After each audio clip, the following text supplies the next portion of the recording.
Et tout de suite, eh bien, j'ai l'immense plaisir d'accueillir en studio Gad Ibghi qui dirige l'Écuge. Et Gad, beaucoup d'activités en cette rentrée. Bonjour. Oui. Bonjour Lise, bonjour à toutes et à tous. Oui, une rentrée sur les chapeaux de roue, malgré le contexte compliqué, on s'adapte. Ah ben c'est bien, oui, non mais toujours à l'Écuge. Alors, déjà, moi, c'est important de redonner l'adresse de l'Écuge, peut-être. Oui, ben, l'Écuge, c'est le 119 rue Lafayette. Voilà.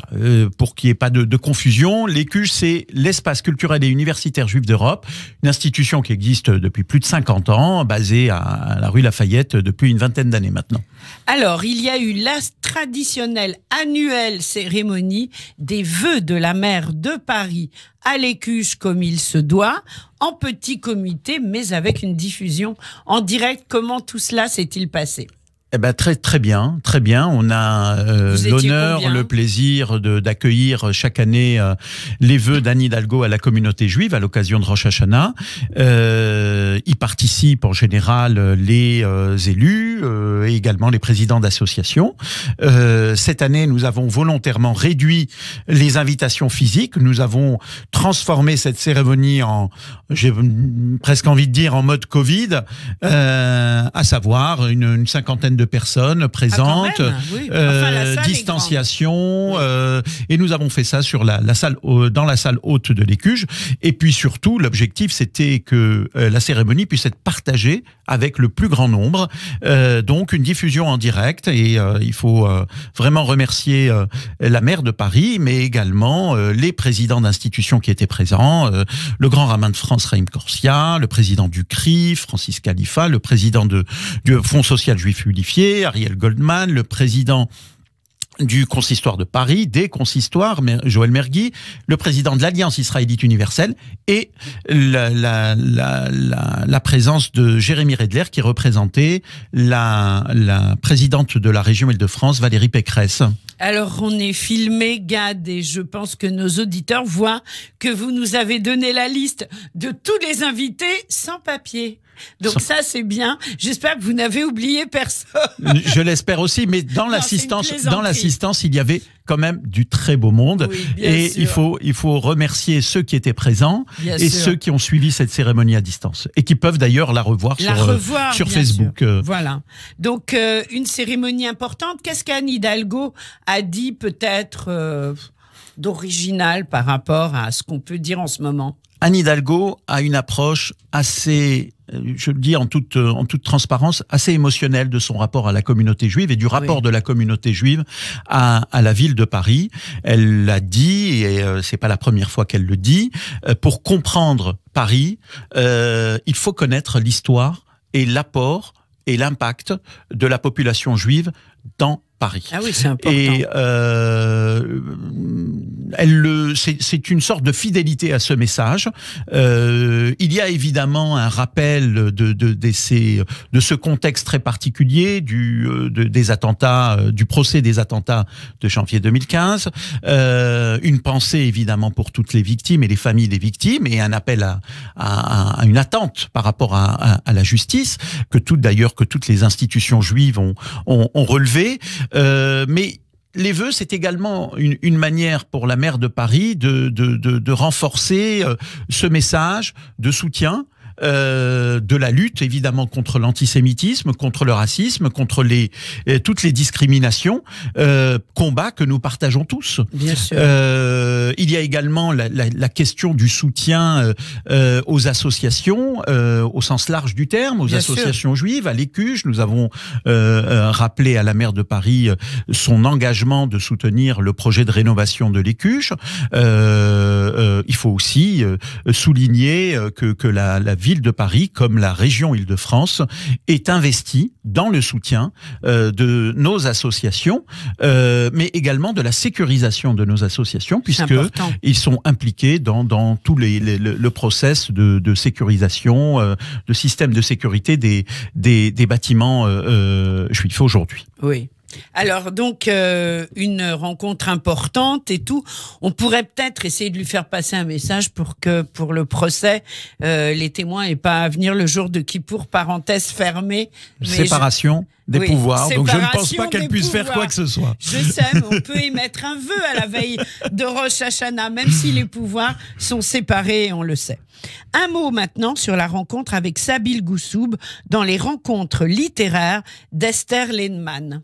Alors Sabile Goussoub est un écrivain franco-libanais et Esther et moi avons décidé d'ouvrir la saison des rencontres littéraires avec lui parce qu'il y avait d'abord il y a un personnage attachant, libre, une parole très très libre et il y a également une histoire. Il est libanais, ses parents sont nés au Liban, il a une histoire, une éducation d'un Libanais, donc une sorte de défiance extrêmement forte avec les voisins israéliens, et c'est surtout quelqu'un qui a été à la rencontre des autres pour mieux comprendre cette histoire.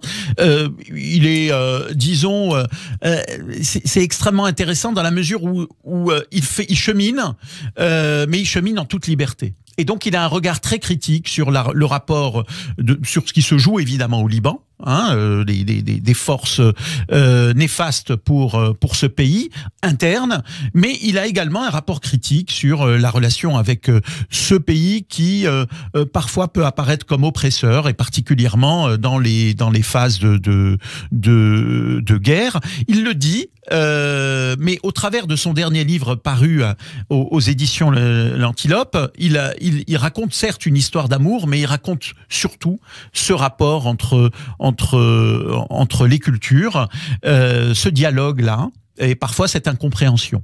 Et donc voilà, la soirée s'est déroulée à l'Écuge, en présence d'un public réduit certes, mais en présence d'un public, et puis diffusé en direct. Là aussi, on peut retrouver cet entretien sur la page Facebook de l'Écuge. C'est le format hybride que nous allons développer de plus en plus. Nous souhaitons que le public puisse se retrouver dans un environnement sécurisé, distanciation, désinfection, etc. Mais nous souhaitons également garder le contact avec le public où qu'il soit. Je pense que quand il y aura plus toute cette histoire de pandémie, de corona, etc., on continuera, grâce aux moyens techniques, à penser à nos amis qui sont à l'autre bout de la France et qui aimeraient assister aussi. Par exemple, je dis, ça peut être Israël, ça peut être ailleurs, mais c'est important. Hein. C'est extrêmement important. C'est une ouverture, en fait, et aussi. Et c'est finalement une nouvelle façon de voir les choses. Nous qui avions un rayonnement plutôt national, régional, aujourd'hui, on constate qu'une bonne partie du public qui se connecte vient d'Israël et d'autres pays francophones.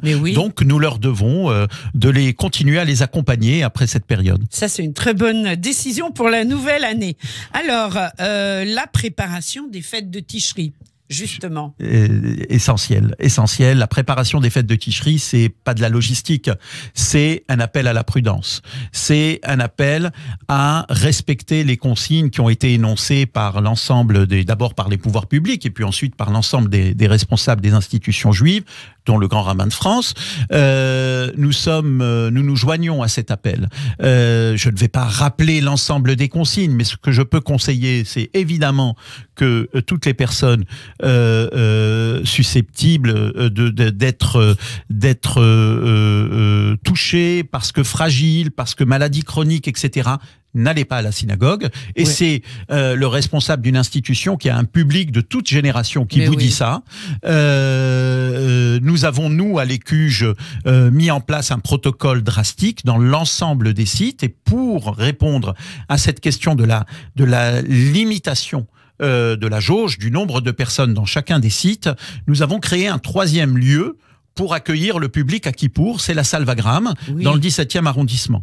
Ce qui fait que nous apportons en fait une solution complémentaire pour les fidèles des synagogues de l'Ouest parisien qui ne trouveraient pas de place parce que finalement le nombre de places est très limité, mais également pour toutes celles et pour tous ceux qui cherchent un lieu sécurisé.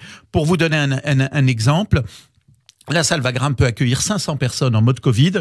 Nous avons décidé de limiter la jauge à 150 personnes pour qu'il y ait une grande distanciation physique et qu'il y ait évidemment une application très Bien rigoureuse des protocoles.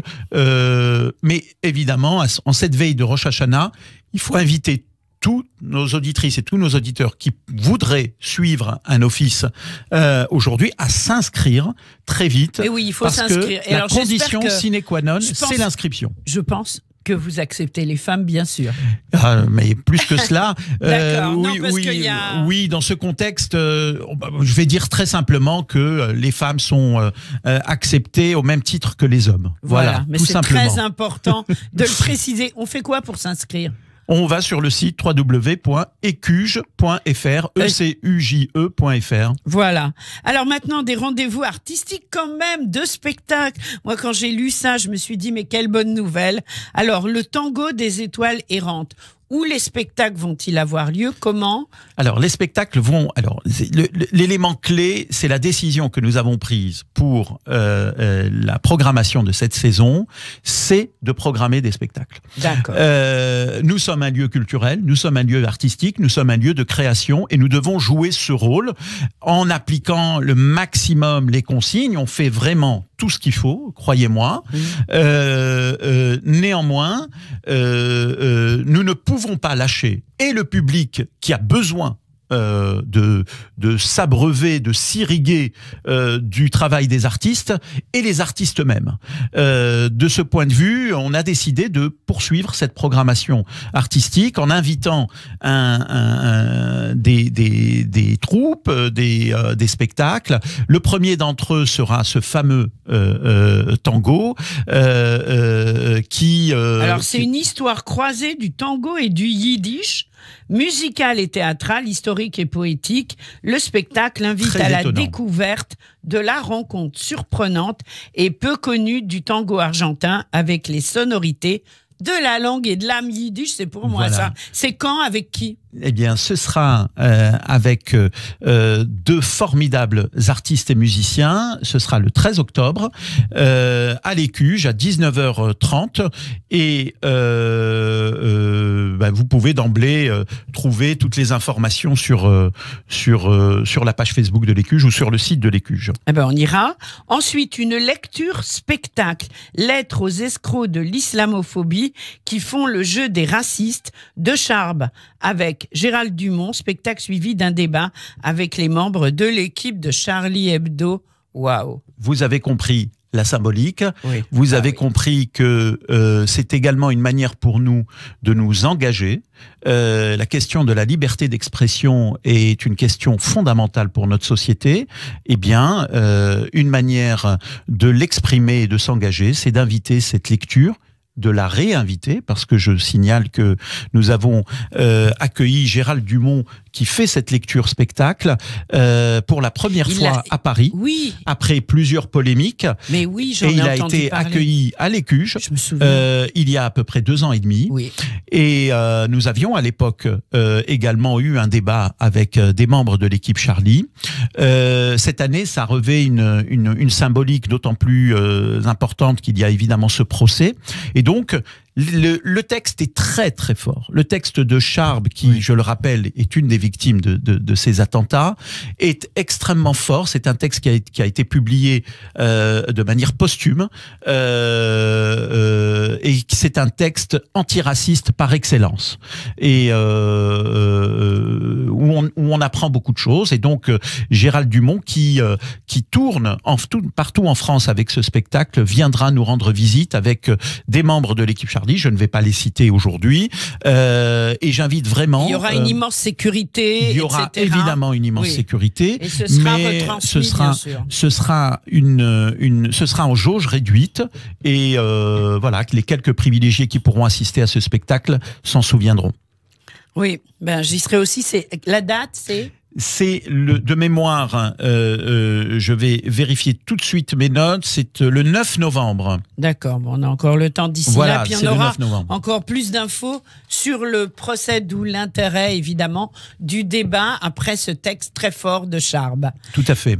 Gad, on a tout dit sauf Shana Tova. Shana À Tova. toute l'équipe de l'Écuge, à Guitio, Shana Tova, tout ce qu'on se souhaite. Agnada Buena, parce que je sais que le judéo-espagnol est aussi présent. Et puis qu'on ait tous une année plus douce et une année de culture, entre autres grâce à l'Écuge, bien sûr. Merci Lise. Gad, on se quitte avec un tango yiddish orchestré par Serge qui a eu une bonne idée. Magnifique Serge. Voilà. Magnifique cette idée. adaptation. À bientôt, au revoir. À très bientôt Shana Tova. Shana Tova.